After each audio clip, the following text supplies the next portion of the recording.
Feeling pretty weak this morning here at Potto, so I'm doing some trotting and walking. Even if I don't meet my objectives when I'm here at Potto, I can always appreciate the scenery. So it's pretty chilly, about 7 or 8 degrees C, and a lot of rain on the way here. I knew that was going to be the case. I looked at the forecast, but the forecast said that it would clear. Well, not clear, it would stop raining, and that it has. So, no issues that way. Anyhow, I'm feeling weak because I had a really tough week at work. I had to make several modifications of my training plan. We're going into report. We are in report cards. Grades are due on Wednesday, so my work is pretty much under control. I worked all day yesterday, Saturday, and I have more work ahead of me this afternoon at home, but the critical stuff is done. So this cold, wet condition today, plus my walking, inspires me to just make comment that I went to Pennsylvania to run Green Monster as planned on the second weekend of October. And really it's taken me this long to muster up even the gumption to talk to no one except for my phone about what occurred. And that is a decision I made, and that being I did not race it. Even though I was in peak form, the weather forecast was absolutely terrible for the day of the race.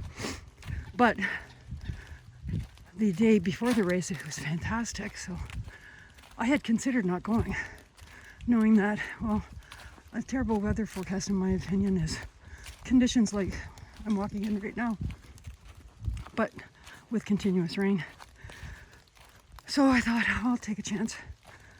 And I drove out there and enjoyed the leaves at their peak form on the drive, and just kept my fingers crossed. But like the forecast said, through the night, a system came through, temperatures dropped, pouring rain, and no end in sight in the forecast. So I just kept my fingers crossed. In the wee hours of the night, I get up early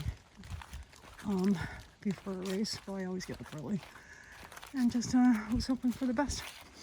But at some point I felt I had to make a call, because I did not want to race it in those conditions. It was going to be a 5+ hour race with, I think, 4,000 feet of climb. I was in peak form though, and I just told myself, okay, one more check out the door, which was in a motel. So I just opened up the door and I went, no, I'm not running in this. It would be different if it was an hour or even 2, but not 5+ hours with that kind of effort of climbing. And so I just packed up my stuff and went home. Long way to travel for that decision to be made.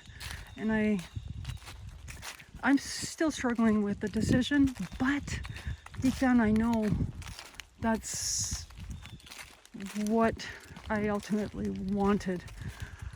At my age, now 64, there comes a point where I just say, no, I don't want this that badly. It's not that important. And I hit that line and made the decision accordingly. So anyhow, driving away, I thought, well, my relationship with this race is over. There were the 2 years when the border was closed and I was registered for the race, and I still couldn't get across to race it. The following year, I think I had a hamstring injury.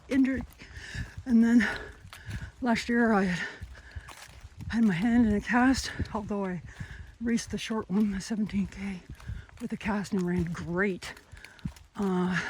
It wasn't what I was seeking, that 25K course with all that climb. But since getting home, I thought to myself, no, it's a great course, and it's on a long weekend, the Canadian Thanksgiving, and it fits. It fits into the schedule, and it fits into my desire. So when registration opens, sometime in March, usually March the coming year, I plan to register. Anyhow, so I'm focused, and even though this week has been less than ideal, I have had some good training up to this point after that October decision, and I'm looking forward to the week to come.